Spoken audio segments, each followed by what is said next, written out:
Ini adalah itel P55, di mana brand lain biasanya ngasih harga 3 juta, itel P55 bisa kasih harga sejutaan aja. Dia udah pakai chipset Dimensity 6080 yang udah ternama, konfigurasinya juga udah 6GB 128GB, dia udah support 5G untuk tetap bercengkrama. Udah fast charging 18W yang bikin ngecas itu nggak lama. Ya udahlah ya, nggak usah bawa-bawa agama. Selamat menonton yang suka drama. Emang dasar spare.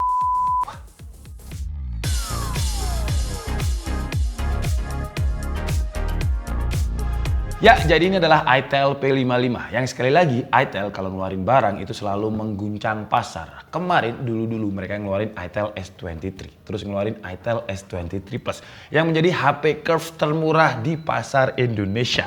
Sekarang dengan itel P55, itel kembali lagi bikin standar baru. itel P55 ini bisa dibilang HP 5G termurah di kelasnya. Langsung aja lah kita lihat dulu di dalam paket pembeliannya ini ada apa aja. Yang jelas ada beberapa buku panduan dan kalau misalkan kalian belinya pas promo bakalan dapat gratis 1 tahun premium service dari itel. Terus juga ada HP-nya sendiri yang warnanya khasnya itel ya, warna merah dengan selling point yang tadi udah saya omongin di intro tadi. Terus juga ada, masih ada case. Jadi kita dapat case transparan kayak gini, yang bingkainya kalau kayak gini aja mirip bingkainya iPhone ya. Terus kita dapat SIM ejector, terus ada adapter yang adapternya ini udah Type A to Type C, jadi bukan micro USB. Karena biasanya di kelas harga 1 jutaan kalau HP dapatnya itu masih micro USB. Tapi ini enggak, udah USB-C dan udah fast charging 18W. Biasanya di harga-harga segini brand lain ngasihnya itu micro USB dan chargingnya masih 10W. Dan ini adalah itel P55-nya. Di sini udah ada tulisannya ya, 5G. BTW kalau kita ngomongin chipsetnya Dimensity 6080, sebenarnya ada banyak HP yang udah pakai chipset 6080.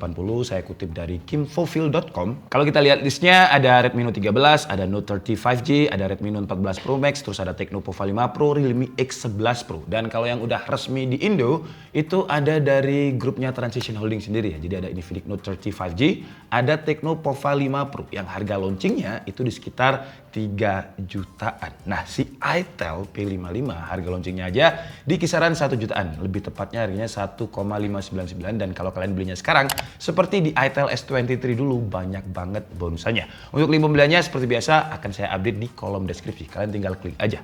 Terus kalau kita lihat kompetitornya yang harganya sama ya di 1,5 jutaan, ya belum ada yang 5G. Terus juga untuk storage-nya masih 4128. Kalau 6128 saya lihat jarang kompetitornya. Tapi kalau kita ngomongin 5G-nya, malah kompetitornya ini jarang. Di harga 1,5 juta dapat 5G. Biasanya masih 2 juta ke atas. Kalau untuk desain bagian belakang masih nggak terlalu terlihat sih ya. Kalau misalkan dia HP 1,5 jutaan. Bingkai kameranya juga gede. Walaupun sayangnya kamera keduanya ini gimmick atau bonus aja. Kamera min-nya itu ada di 50 megapiksel, tapi kamera yang kecil ini yang ada flashnya di bagian sininya itu cuma 0,08 megapiksel. Jadi bisa saya bilang sih kamera gimmick yang nggak bakalan kepake. Tapi untuk min kameranya udah saya cobain tadi, nanti kita lihat di tes kameranya. Udah oke lah untuk standar harga 1,5 juta. Dan untuk varian warnanya dia ada 2. Yang kita bahas ini warnanya blue, terus juga ada yang green. Kalau saya lihat dari gambar sih green itu terlalu terang ya. Kalau saya pribadi lebih sukanya yang varian blue ini karena lebih kalem.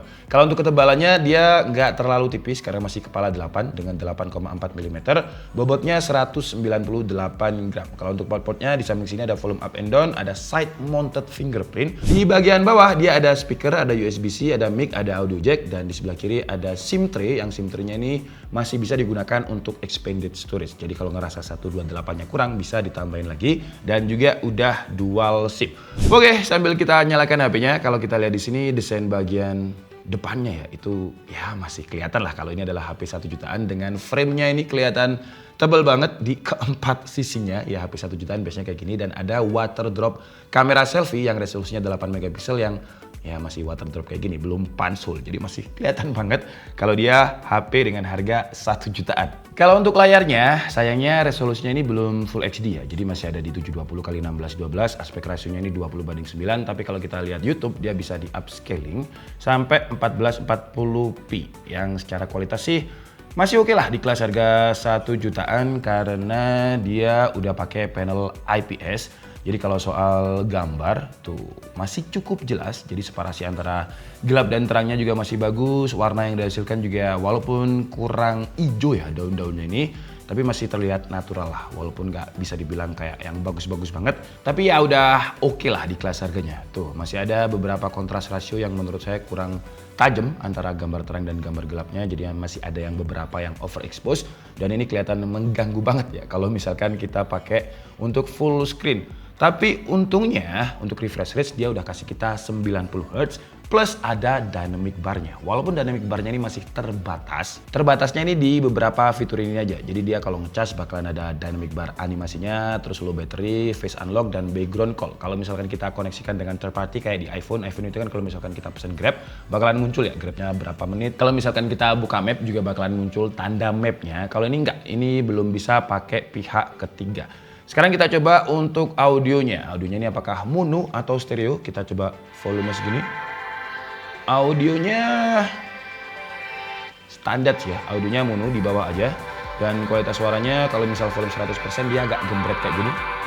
Jadi idealnya 80% oke lah. Walaupun suara bassnya itu menurut saya masih kurang nonjok gitu. Jadi masih terlalu banyak treble. Ya standarnya audio harga 1 juta. Sekarang kita ngomongin soal performanya. Jadi dia pakai chipset 6080 yang bisa dibilang paling kenceng lah di kelas harga 1,5 juta. Apalagi RAM-nya juga 6GB LPDDR4X. Untuk storage-nya, itel nggak bilang ini storage tipe apa, tapi tadi udah saya tes. Sebelum kita tes storage-nya, kita coba lihat dulu untuk performa Antutu versi 10-nya. Dia dapat skor itu hampir 500.000. Jadi untuk sebuah HP 1,5 juta, bisa dibilang dia yang paling kenceng. Untuk storage-nya, ketika tadi saya tes, dia dapat sequence rate itu di 1000 Mbps. Terus wattnya di 500. Jadi ini adalah tipikal storage yang pakai UFS generasi kedua 2.0 atau 2.1. Yang jelas dia nggak pakai eMMC. Untuk WiFi dia juga masih pakai WiFi 5 ya, belum WiFi 6. Tapi tadi ketika saya tes untuk speednya, speed downloadnya itu udah kenceng 129 Mbps. Terus untuk speed uploadnya juga hampir 200 Mbps. Karena kebetulan memang saya pakai Bisnet yang paketannya itu 200 Mbps. Dan kebanyakan orang Indonesia routernya juga masih pakai router WiFi 5. Jadi ya bukan masalah yang berarti lah walaupun dia belum pakai WiFi 6. Untuk tes gaming nanti kita update di video reviewnya. Ini kita update untuk unboxing dan juga hands on sedikit aja karena saya penasaran dengan harga 1,5 juta dengan Dimensity 6080 apakah dia udah kuat kalau misalkan kita gunakan untuk main game Genshin Impact. Nanti di reviewnya akan kita tambahi kalau misalkan pakai cooling juga kayak gimana. Sekarang kita lanjut dulu untuk baterai. Jadi kalau untuk baterai kapasitasnya dia itu 5000 mAh dan punya fast charging di 18 watt. Walaupun nggak kenceng-kenceng amat ya, karena ketika kita coba 0 ke 100% itu sekitar 1 jam 50-an menit. Ya nggak kenceng-kenceng amat, tapi lebih kenceng lah dibandingkan adapter yang biasanya 1 jutaan itu 10 watt. Terus untuk daya tahan baterainya, ya standarnya HP dengan 5000 mAh karena ketika kita coba untuk lokal video playback itu sekitar 19 jam lebih. Kalau kita gunakan untuk TikTok 30 menit 3%, YouTube 30 menit 3%, dan Genshin Impact sekitar 30 menit itu sekitar 12%. Ya standarnya HP dengan 5000 mAh. Kalau untuk fitur-fitur lain di kelasnya yang 1,5 juta udah oke dengan adanya side mounted fingerprint ini. Kalau kalian tanya apakah ada hardware gyro, sayangnya untuk gyronya dia virtual ya, jadi masih belum pakai. Nah ini masih virtual gyro. Dan untuk NFC dia juga belum ada. Kalau sensor-sensor yang lain kalian bisa baca sendiri di sini. Yang merah itu berarti dia nggak ada. Sekarang kita langsung cobain aja untuk kameranya. Karena kameranya di kelas harga 1 juta tadi udah sempat saya coba-coba sedikit dan hasilnya masih oke menurut saya. Tapi kita cobain di luar aja ya biar lebih enak. Oke, jadi ini adalah kualitas kamera depannya di resolusi 1080p 30 fps dan mikrofon yang sedang kita gunakan ini adalah mikrofon langsung dari itel P55. Kalau misalkan saya nggak gerak dan cahayanya melimpah sih oke banget ya. Wow. Tapi kalau misalkan saya gunakan untuk gerak masih ada gempanya, ya normal HP dengan harga segini. Terus kalau misalkan saya gunakan untuk backlight, tuh, HDR-nya masih dapat ya ternyata ya. Biasanya di mode video kalau kayak gini, kayak fasad dan juga langit itu jadi satu. Tapi ini fasadnya masih dapat, tapi detail muka saya jadi agak dikorbanin ya. Wah, kalau misalkan overexpose banget, kira-kira kayak gini. Terus kalau misalkan saya overexpose-nya di sini, fasadnya juga masih kelihatan, tapi awannya nggak terlalu kelihatan. Terus kalau misalkan saya gunakan untuk muter-muter, seperti ini, atas bawahnya juga masih oke loh ya. Itu harganya masih oke. Dan mohon maaf kalau suara saya agak hilang ya. Dan ini kalau misalkan suasananya atau ambience-nya itu agak gelap-gelap dikit ya. Nah, jadi Di sini bagian teduh, di sana bagian yang overexpose masih kelihatan. Walaupun nggak terlalu detail ya. Coba kalau misalkan saya touch di bagian sini, dia nggak bisa di touch ya. Jadi ini fix fokus, nggak bisa di touch untuk areanya. Jadi dia bakalan fix fokusnya ke muka terus. Terus kalau misalkan suasananya gelap, saya coba jalan ke studio karena lampunya lagi mati. Kira-kira kayak gini. Wah, AI-nya langsung kayak ngasih tahu kalau ini night video ya. Kalau misalkan overexpose lagi kayak gitu. Tapi masih oke sih untuk kelas harganya. Dan ini kalau misalkan kita ganti resolusinya ya, biasanya memang grupnya Transitional Holding ini bisa di 2K 30 fps. Dan ini kalau kita pakai resolusi 2K 30 fps. Masih oke sih ya, tapi agak patah-patah di resolusi 2K-nya ini kalau di layarnya si itel tadi nggak terlalu patah-patah di 1080p-nya. Dan kalau kita gunakan untuk jalan, saya coba jalan ke sini aja karena di sini ada sumber cahayanya. Masih oke juga. Tuh, masih aman. Walaupun memang dia nggak terlalu stabil ya, masih ada shaky-shaky-nya. Dan ini kamera belakang di resolusi 2K 30 fps. Kita coba untuk zoom detailnya si stick ini. Masih patah-patah sih ya kalau misalkan kita gunakan untuk panning. Habis itu kita pakai untuk tilting atas bawah di kondisi yang agak low light, cahayanya agak kurang. Masih terlihat jitter dan fokusnya pun juga agak kurang ya.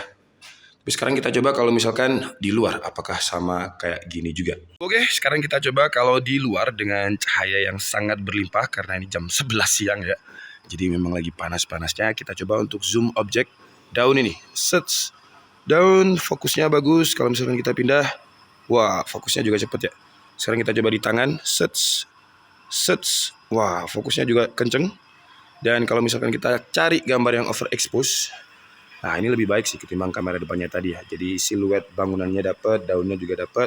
Kalau kita gunakan untuk panning tilting di posisi seperti ini masih oke, nggak terlalu patah-patah. Dan kalau misalkan kita gunakan untuk rotary shot kayak gini,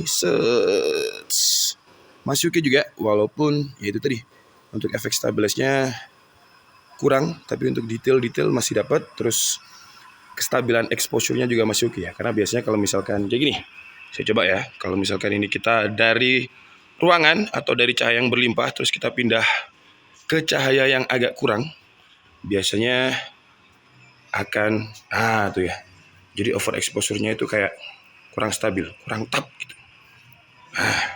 Tapi untuk kelas harganya sih masih oke ya. Lagi kita coba fokus, kalau misalkan fokusnya ini di area gelap, tuh tangan saya nggak terlalu bisa fokus. Tapi kalau di sini, sets, aman sih.